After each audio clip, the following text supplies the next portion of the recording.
Hi everybody, I'm Danny Gottlieb. I am your professor for this Evolution of Jazz class distance learning course here at the University of North Florida. This is an orientation video, and I'd like to describe a little bit about what this course is all about. Jazz music developed in the United States. It's an American art form. It started in the late 1800s, early 1900s, and this course is going to deal with an overview of tracing the history of 100 years of jazz, and I hope you enjoy it. It's a distance learning course. It's completely online. There are no class meetings, and I'm going to give you the information now as to how to deal with the course. Obviously, you're on the home page. I've got my computer right here, and that's where you're viewing this video. We are using Canvas here at the University of North Florida for the first time, and it seems like a major improvement over Blackboard, so I hope you find it easy to navigate. And I'm sure IT will help you with any problems with it, but so far it seems like a great improvement, so I'm glad we're using Canvas. Okay, basically you went to the home page, that's where you're seeing the video, and basically there's information about the overview of the course. The textbook for this semester is my book. This is The Evolution of Jazz Drumming, which is originally a drum set text, but because it covers drummers from different eras, I'm using that as kind of a springboard to describe all the music of different eras as we go through jazz.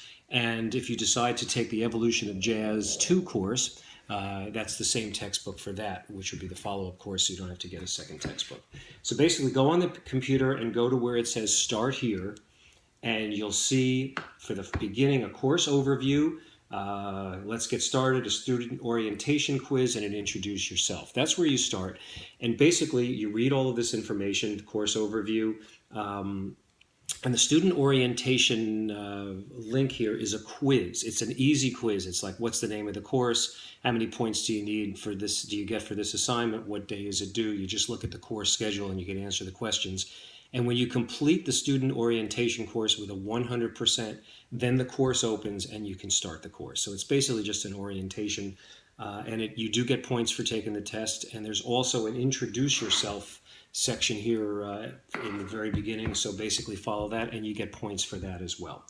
So the course is divided into 10 study modules, which coincide with the history of jazz music. We start with an overview of the course, and then we go through jazz in different eras from the late 1800s and the development of the music up through modern times. And those are the 10 modules. Each module has a quiz. Follow the due dates, read the module, read all the information, watch all the videos, and listen to the audio that are there in the course, and then take the quiz. Now, these quizzes you can take as many times as you want, which some people like to just go right to the quiz and start answering the questions. But the problem is there's 10 questions, but they come from a much bigger bank of questions. So it's so much easier just to read the course material.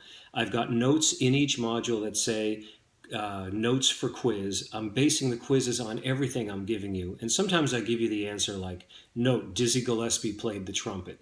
And another time I might say, what instrument does Dizzy Gillespie play, which is included in the information and on the video. So keep a notepad or use your computer to jot down notes. All the information is there. If you take good notes and then go to the quiz, you can use your notes. It's an open book quiz. So you should have no problem with those modules. So those are pretty easy. Those are 10 quizzes on 10 modules, and there are due dates.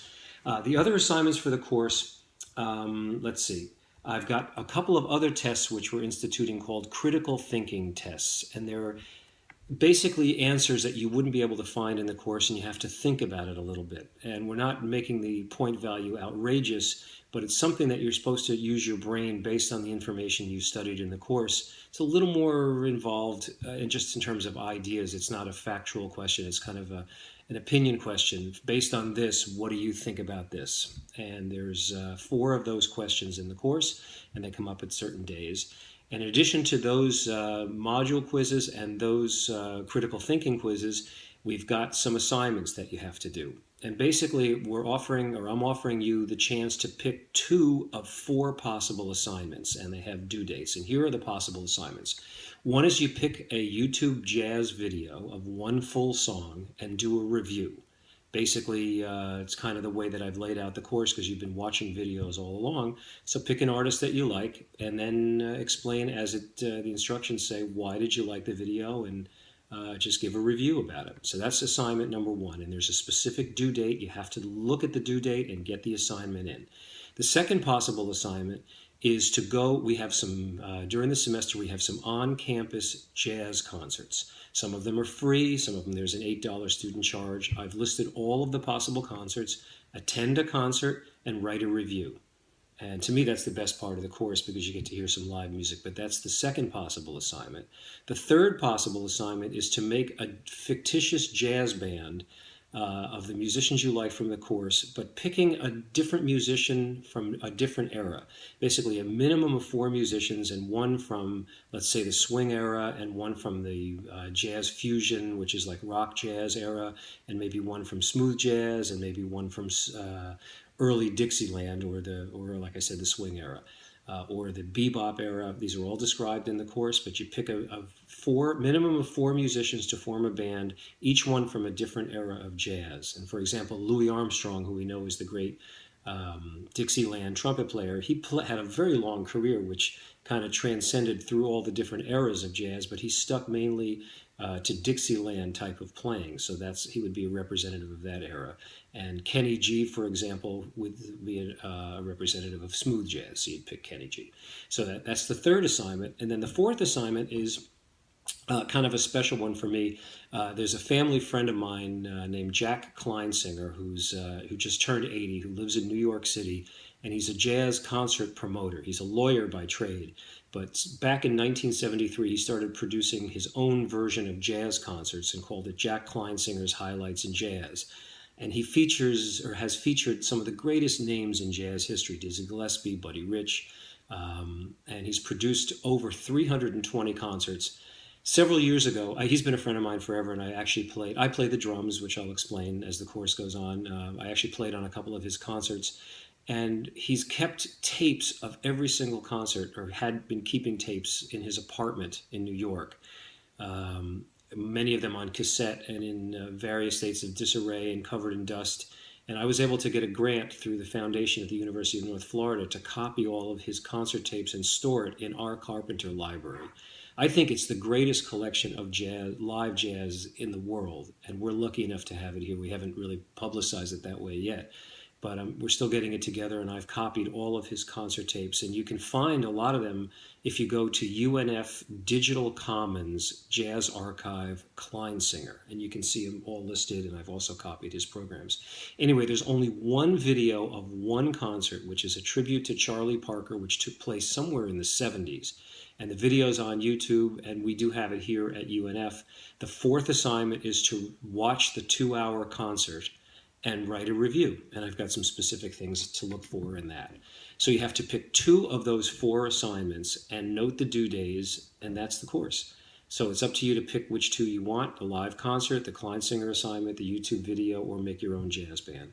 But take note of the due days. People wait till the last minute, and then the computer broke and the canvas was down and it didn't work, and you don't get credit for it. And the same thing with the concerts. I think the last concert is at the very end of the semester. So the reviews for any of the concerts, you might think, okay, I'm going to wait till the end of the semester and go to the concert, and then you got to go to a basketball game and you can't go to the concert. So don't miss the assignments. Take notes of the due days. Work ahead. It's very basic material. It's just I'm all about listening to and learning the music, and just kind of checking out the 100 years of jazz. So I hope you enjoy it. Let's see if there's anything else that I forgot. I think we're good. Again, the textbook, Evolution of Jazz, you can get it at Amazon or at the school bookstore. It's my book. I hope you like that. 10 modules, 10 quizzes, critical thinking questions, and 2 assignments. Okay, that's our introduction. Hope you enjoy the course. By the way, if you have any questions about it, first go to the discussion area, because there may be other students that have the same questions, like where do you find this, or when is this due, and you can just post it on the discussion board and maybe one of your fellow students will answer it. If you then still get hung up and don't have information, shoot me an email and I'll help you. Okay, again, I hope you enjoy the course. And a little bit about me: I am a jazz drummer. I've been playing for 45 years. I'm actually in one of the bands that's featured in the course. I was in one of the bands that's featured in the course, the Pat Metheny Group. Pat Metheny is a genius guitar player. I think he's won 23 Grammys or something by now. I was in his first band in the 70s, and there's some videos in the course with me playing when I was a kid, playing in Pat Metheny's group. still performing as a jazz drummer, and if you come to some of the concerts here at UNF, you're likely to see me play. In fact, the very first one, or one of the ones for this semester, I believe, will be a faculty concert. Just check and see, depending on which semester you're seeing this video. But during the year, we do some faculty concerts. I'll be playing on that. And then another little thing about me, my wife and I, for the last, well, now it's 13 years, we've been playing in Gary Sinise's Lieutenant Dan Band. Gary Sinise is the actor who was in the movie Forrest Gump. He was the soldier who lost his legs and then comes back as a disabled vet who makes good. And he has a band, and we play for the troops, and we raise money for the military. And it's going very, very well. We've been in the band for 13 years, and you'll see a couple of videos from that in the course as well. Anyway, hope you enjoy Evolution of Jazz, and have a great semester.